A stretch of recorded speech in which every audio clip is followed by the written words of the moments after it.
consideraban territorio propio, pero los dejaron pasar con ciertas limitaciones de tonelaje y de armamento, y además con la condición de que tenían que entrar a puerto paraguayo para ser inspeccionados a ver qué mercadería llevaban.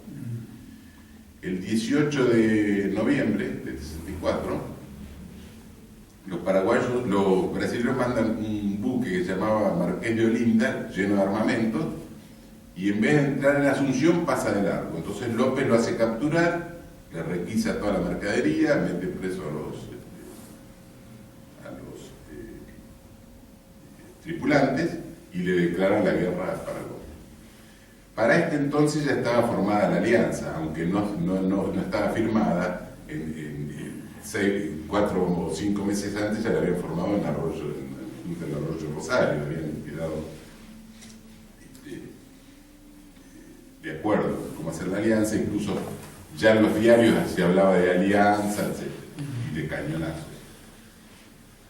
A partir de que Paraguay le declara la guerra a Brasil, claro, ellos necesitaban pasar por territorio, porque tenían muy poca flota. En cambio, Argentina le dejaba pasar la flota a través del río a los brasileños, pero no le dejaban pasar las tropas paraguayas a través de la Mesopotamia. Incluso había un pacto implícito que después, en el año 60, después de la guerra, el propio Elizalde en el Congreso lo dice, dice, había un pacto implícito, creo que usa la palabra, de que ante una eventual guerra con Paraguay, Argentina iba a dejar pasar a las tropas brasileñas. O sea que Mitre se declaraba neutral, pero no era neutral, era beligerante. El mitrismo, o el argentino, como quieran llamar, el representante de la Argentina. Incluso los brasileños tenían en Corrientes, un depósito de armamento y de pertrechos en territorio argentino, y el gobierno de Buenos Aires le dice al gobernador de Corrientes: facilite el envío de correspondencia a los brasileños en valija diplomática a nombre de Elizalde. O sea que estaban contrabandeando documentos diplomáticos a 2 países en guerra y él diciéndose neutral. O sea que yo creo que era claramente ya era beligerante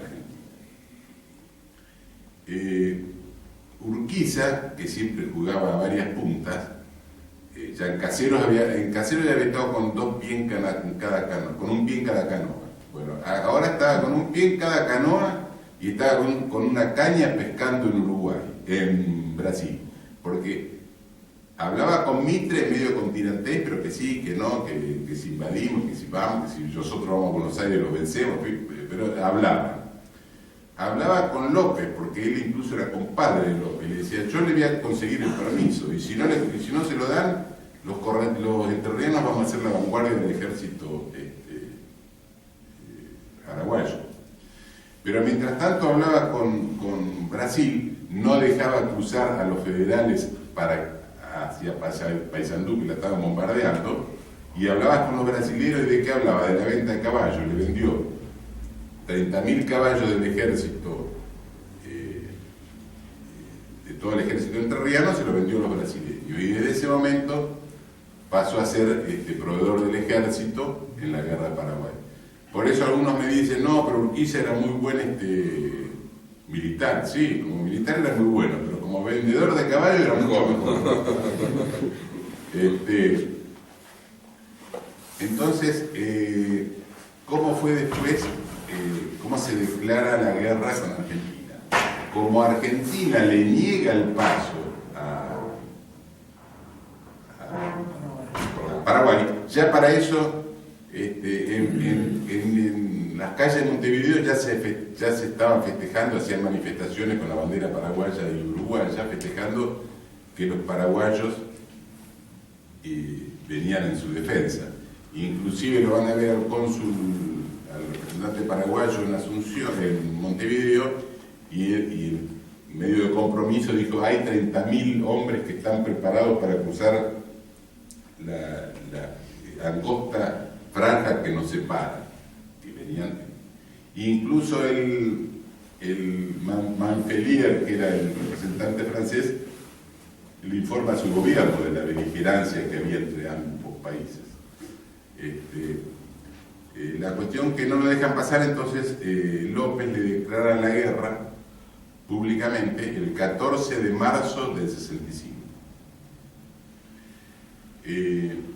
No solamente la declara públicamente, como para que se entere todo el mundo, sino que además envía a un emisario, que era un oficial del ejército paraguayo, lo envía a Buenos Aires. Y en Buenos Aires, ¿qué hacen? Lo ponen preso, lo tienen prisionero hasta después de la guerra y esconden la declaración de guerra.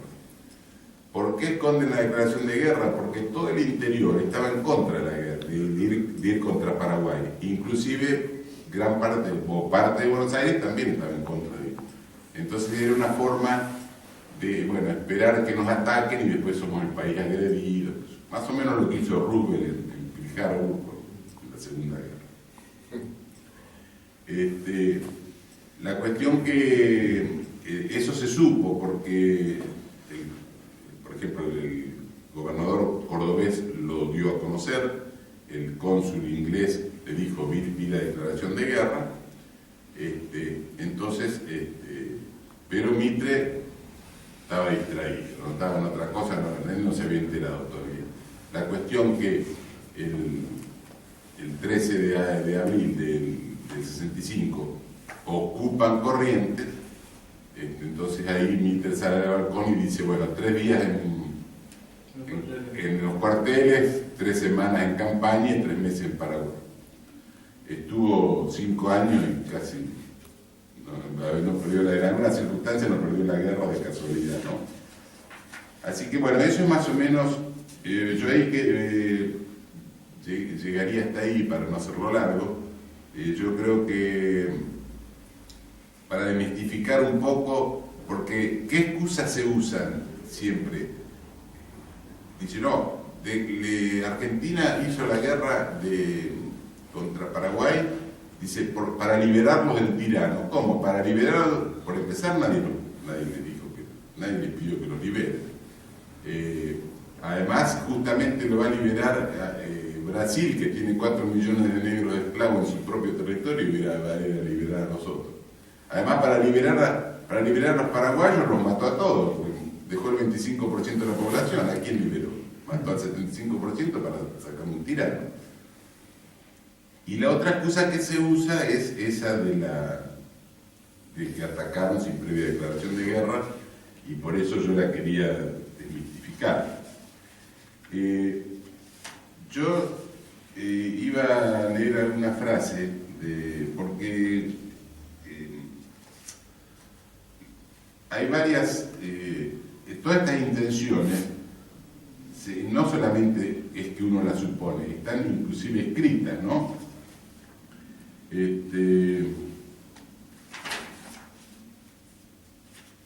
Por ejemplo, se usan los mismos argumentos de siempre, sacar al tirano, a Rosa, etc., ¿no? Por ejemplo, La Nación Argentina, en diciembre de 1864, editorializaba lo siguiente, dice: hemos explicado que la política de la Alianza de 1851 es el punto de partida y la base en que reposa la política liberal en el Río de la Plata. ¿Qué nos falta para alcanzar los propósitos de 1851? Que las repúblicas oriental y del Paraguay den gobiernos liberales, regidos por instituciones libres. Viene ahora el turno al Paraguay. El Paraguay, que es la negación de la Alianza de 1851, se encuentra hoy precisamente por eso unida al gobierno de Montevideo.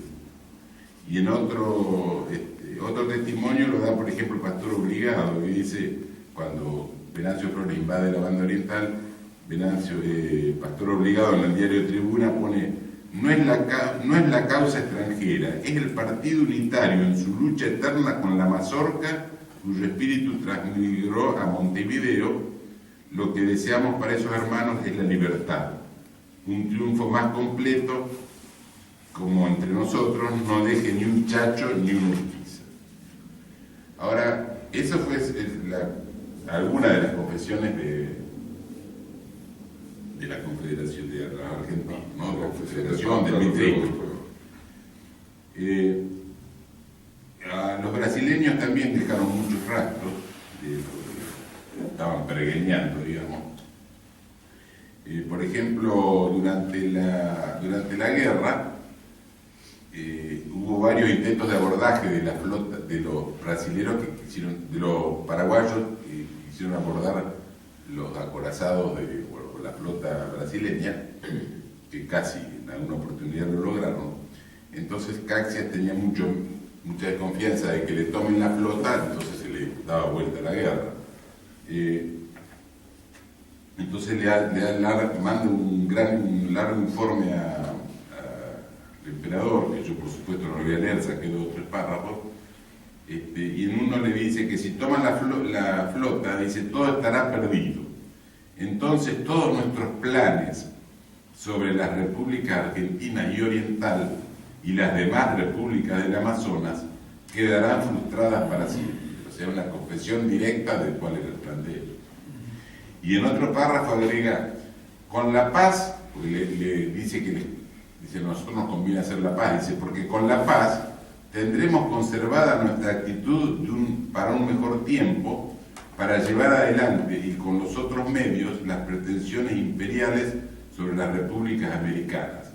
Con la paz conservaremos nuestra ascendencia sobre la República Argentina y Oriental por razón de los compromisos con que el general Mitre y el general Flores han contraído con el gobierno de su majestad. O sea que lo mandan cana hasta los propios socios, ¿no?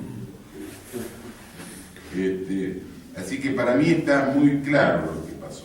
Cuáles fueron los motivos, cuál fue la causa, cómo escondieron la declaración de guerra. Y para terminar, daría, por ejemplo, la cifra de genocidios, que fueron en Paraguay en ese momento había entre 800 y 1 millón de personas. Durante la guerra murieron 600.000, quiere decir que el 75%. De los hombres sobrevivientes eran 14.000, el 1,75%. Y los hombres sobrevivientes mayores de 20 años, el 0,26%, 2.100 hombres quedaron. Ahora, yo voy a dar una opinión, voy a leer rápidamente una opinión de Alberti, por ejemplo, que dice, para consolidar tal relación y uniformar el país en ese sentido, los hombres de Buenos Aires se fundaron a la política brasileña y fomentaron la revolución de Flores, el escándalo de Paysandú y terminaron con el Tratado de la Triple Alianza para arrasar al Paraguay y obligar a las provincias, socapa de la guerra internacional y merced al estado de sitio, a someterse a la política porteña. Consideré esa guerra como el más funesto error histórico y la mayor calamidad para nuestra nacionalidad.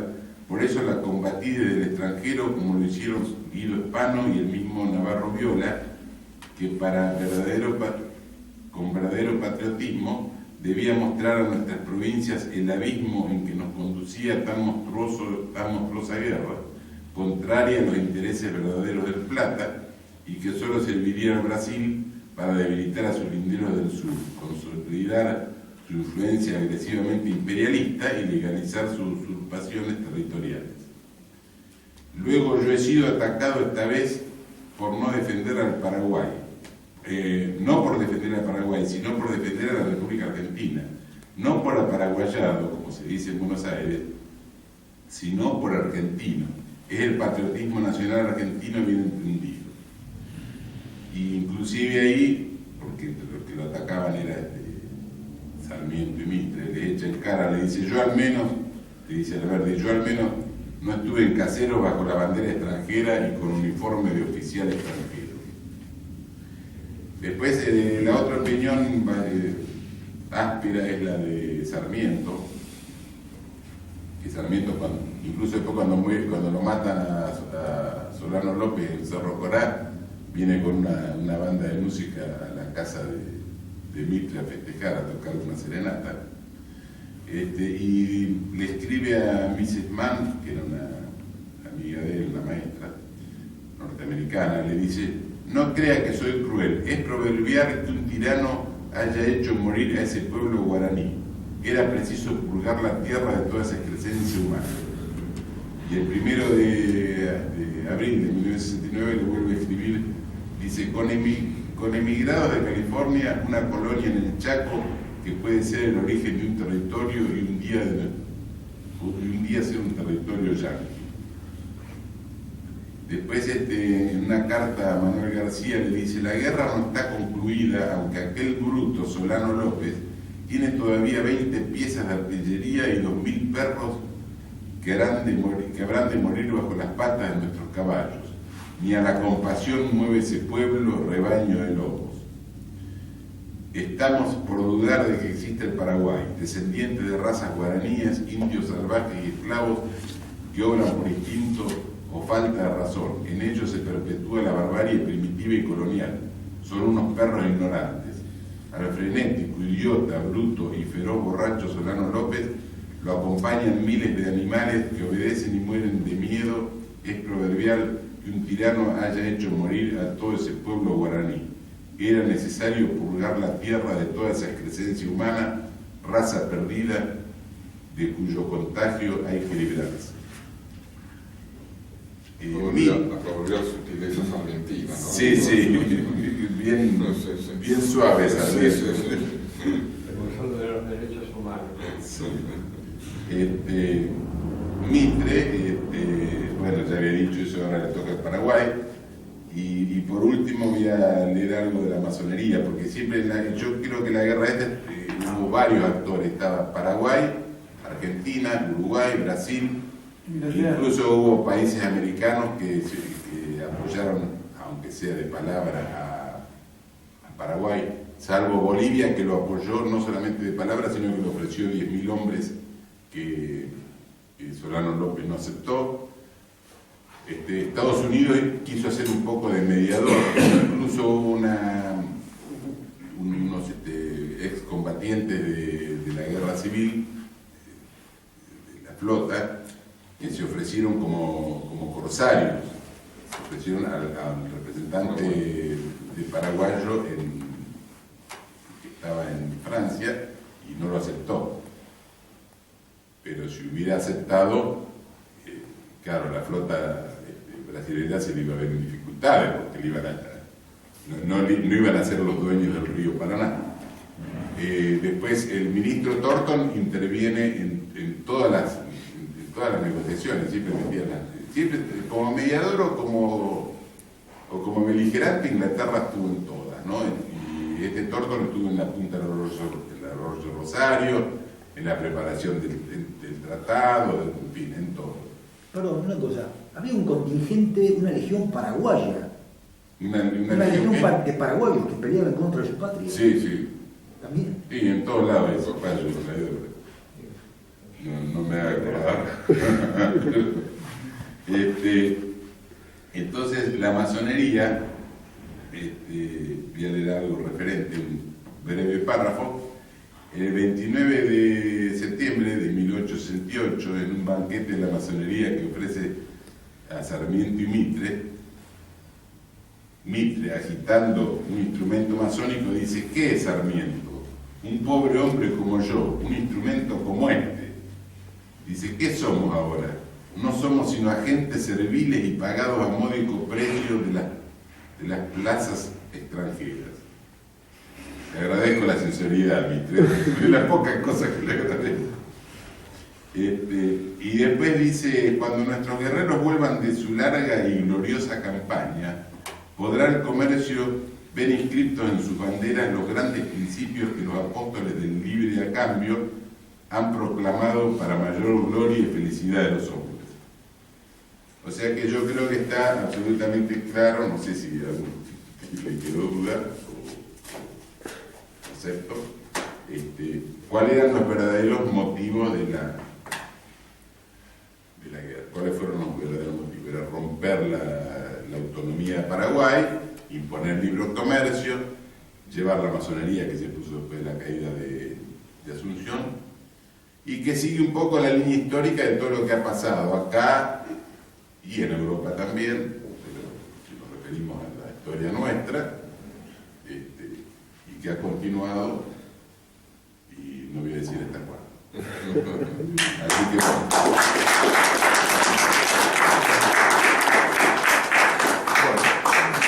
como es habitual en las disertaciones que se realizan acá en el instituto, y había cuenta de la distinguida audiencia que tenemos hoy, con caracterizados amigos que nos han honrado con su presencia, que queremos, por supuesto, si alguien quiere acotar algo, hacer alguna consulta, alguna apreciación, algún agregado.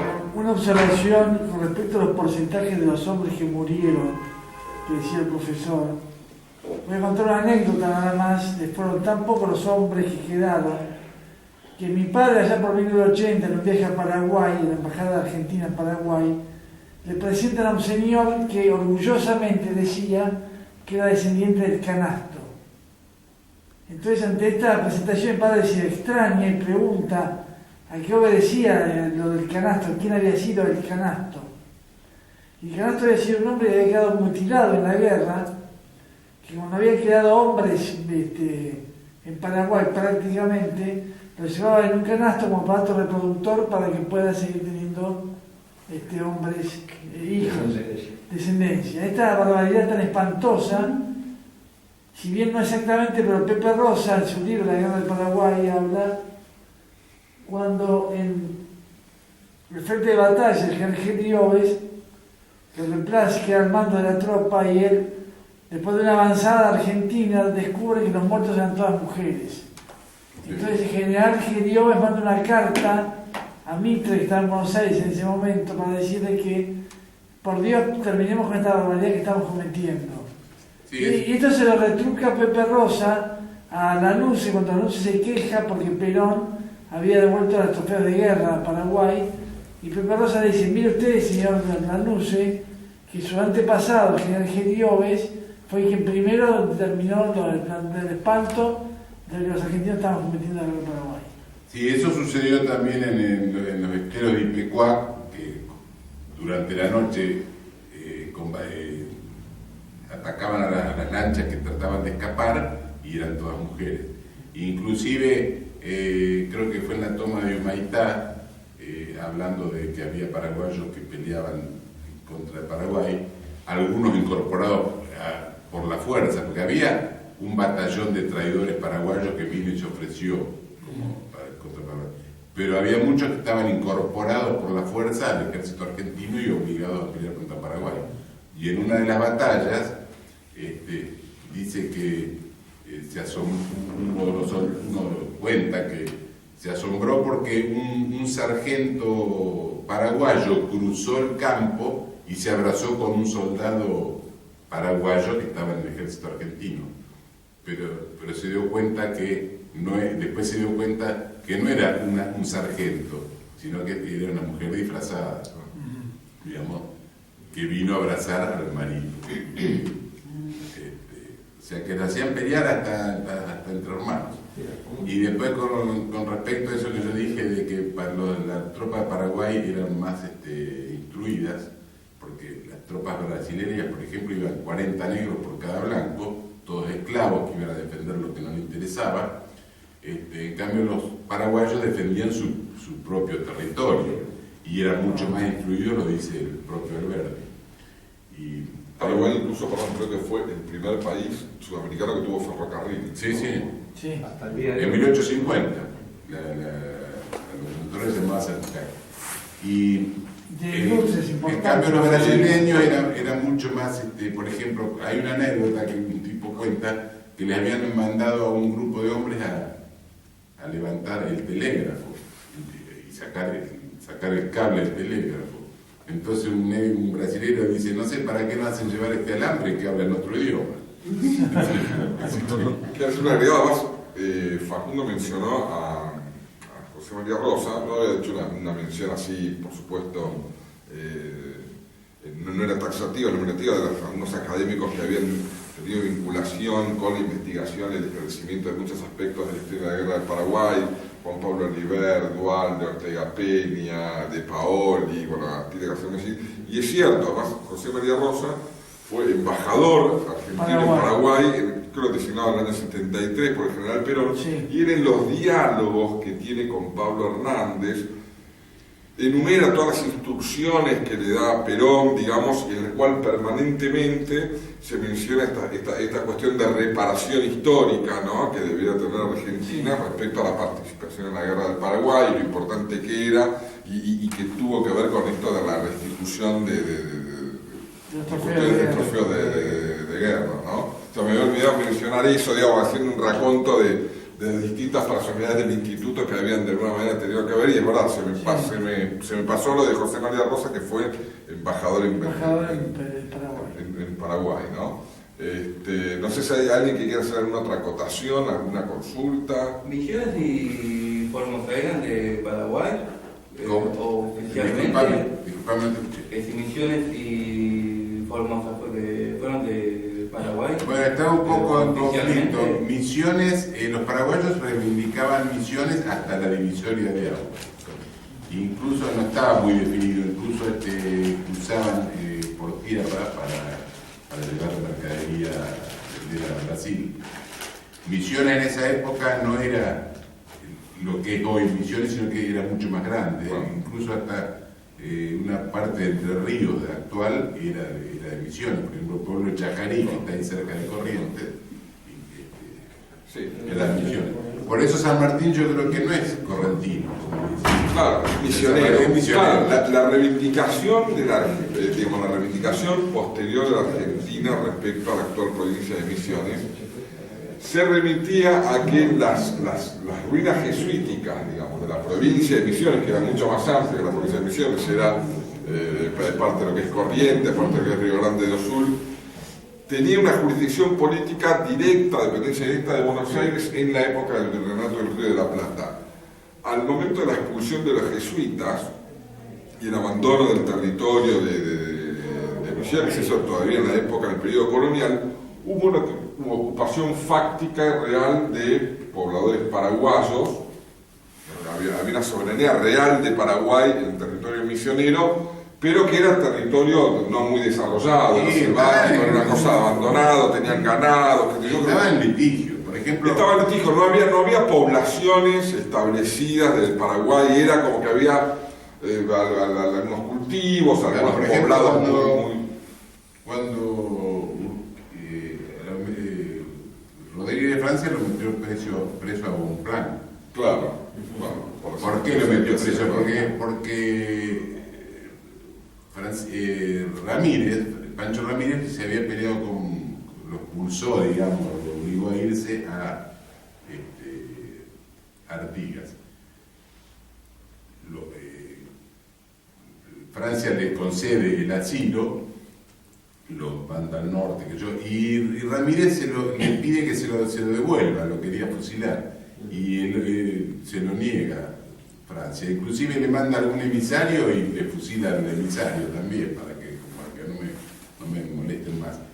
Y Ramírez tuvo hasta intención de atacar Paraguay, y le había mandado a Bonpland a que organice los yerbatales que yo hay en Itapúa, que están del lado entonces Francia mandó un batallón y le dijo, tráiganmelo, se lo llevaron con frasquitos y todo, y lo tuvo 20 años, no lo dejaba salir del país. Inclusive era médico, fue médico de él, aconsejaba algunas cosas.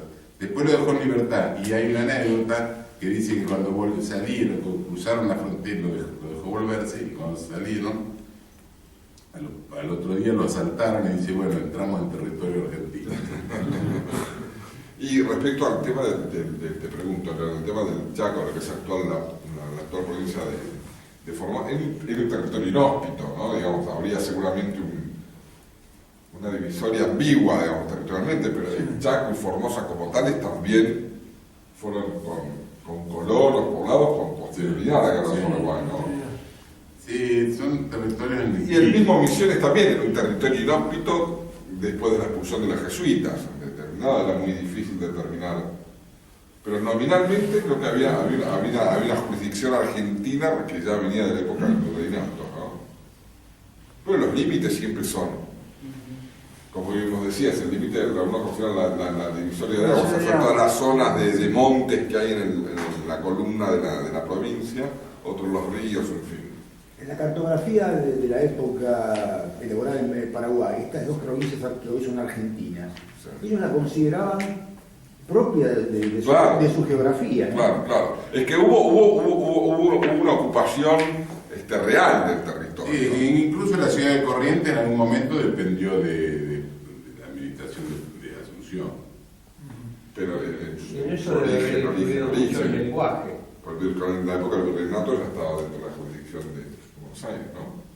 Sí, en algún periodo me parece que no. Anterior, claro. Sí.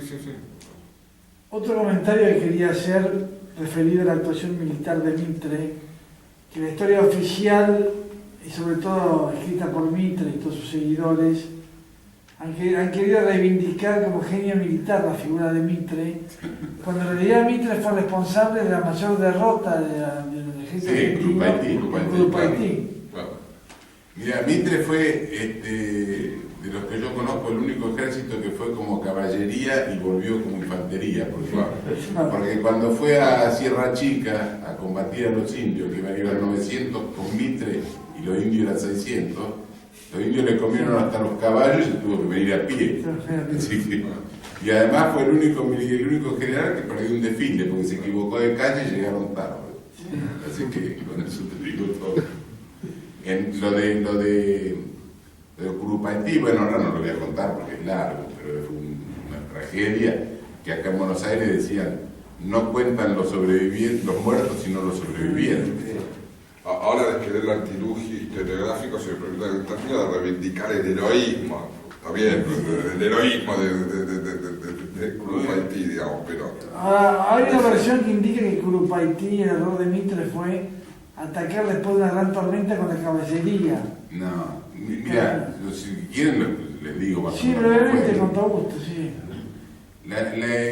Los brasileños, los aliados habían ganado en Curuzú fácilmente.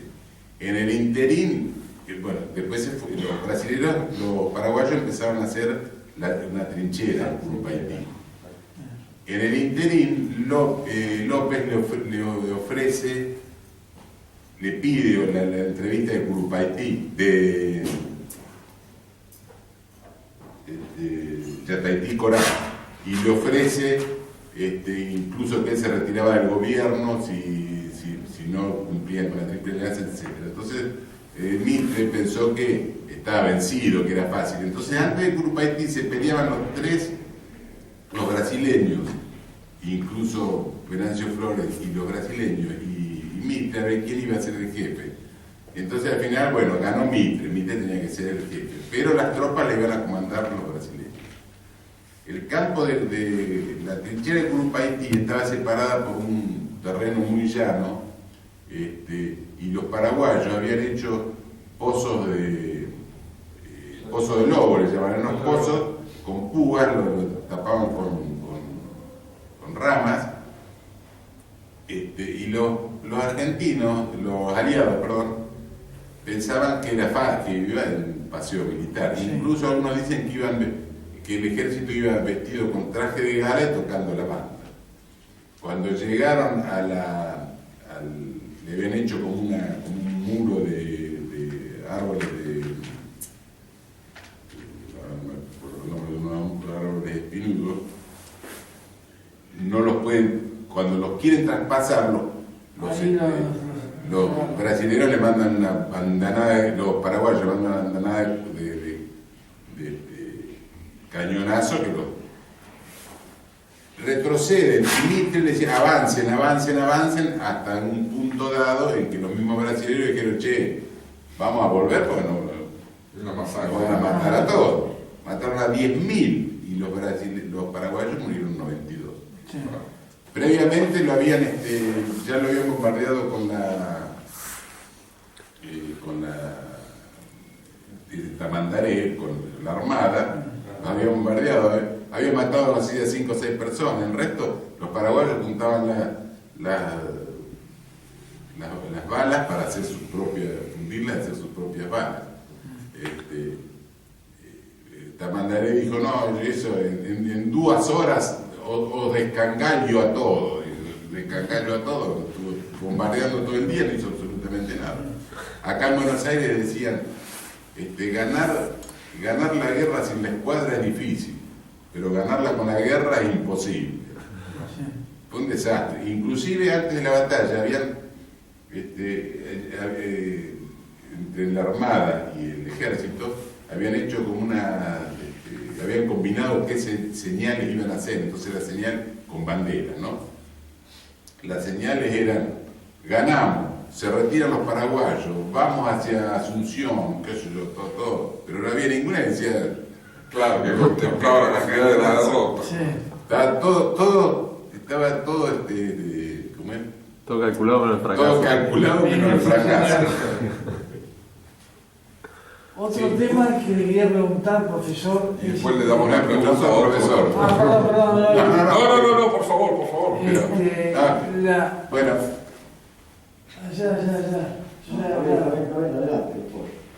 No, el rechazo de las provincias interiores del país, en las figuras emblemáticas de Techo Peñalosa y López Jordán y demás contra la guerra del Paraguay, también se ha ocultado como queriendo insertar en la historia oficial que fue una causa nacional, cuando en realidad todos sabemos que no fue una causa nacional, la guerra del Paraguay. Bueno, Felipe Varela se opuso completamente. López Jordán también, porque cuando reclutaban la flota, querían reclutar gente, que era forzoso, el reclutamiento fue claro, forzoso, digamos. Y se desbandaban, y López Jordán le decía que quizás no quieren ir para arriba, dice, quieren ir o contra los macacos brasileños o contra los porteños. Con los macacos y contra las letras. Sí. Y dice, todavía suenan mis oídos los cañones de Paysandú. Claro. Pero pudieron controlar la rebelión, inclusive, así. Sí, lo llevaban atados, mareados. Sí. Le mandaban a los prisioneros y se devuelvan en la manera. Claro, increíble. Tuvo un impulso importante Inglaterra. ¿Cómo? Inglaterra, de impulsar a las 3 naciones a sacar. Sí, por supuesto. Inclusive la guerra la financió el barón de Mauá, que era un brasileño, pero era testaferro de Rocha. Y Inglaterra fue la única que ganó, porque en realidad las otras 4 provincias quedaron, Paraguay destruida, las otras provincias totalmente endeudadas, y Inglaterra, sin gastar una gota de sangre, se quedó con toda la torta. Eso fue lo verdad. Quedaron las provincias. La habilidad de los ríos, hasta arriba de todo lo demás, Sí, construcción. Perdón, varón. El barón de Mauá. Urquiza Se también. llamaba, ¿cómo era el nombre? Lo había nombrado varón, pero era, ¿no te acordás, Oscar? ¿Cómo era? Sousa era el apellido.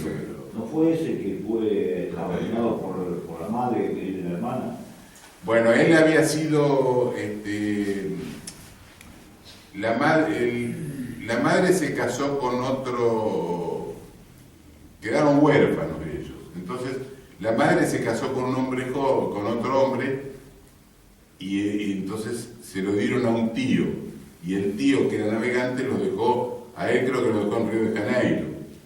Entonces empezó a trabajar de dependiente de una tienda y llegó a ser un banquero importante, no solamente de Brasil, sino de Uruguay. Incluso había puesto una sucursal que le había dado en Paraná, Urquiza.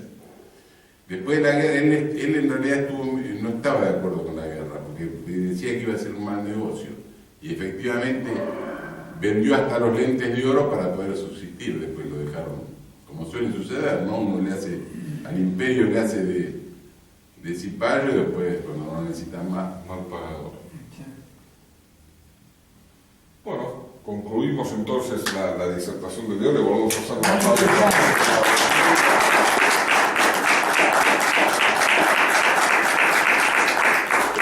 El próximo jueves habla Andrés Maclín, que va a hablar sobre Manuel Gálvez y sus relaciones con el peronismo. Y después estaremos dando va a haber una especie de receso con las presentaciones que haremos trayendo los jueves en el mes de julio.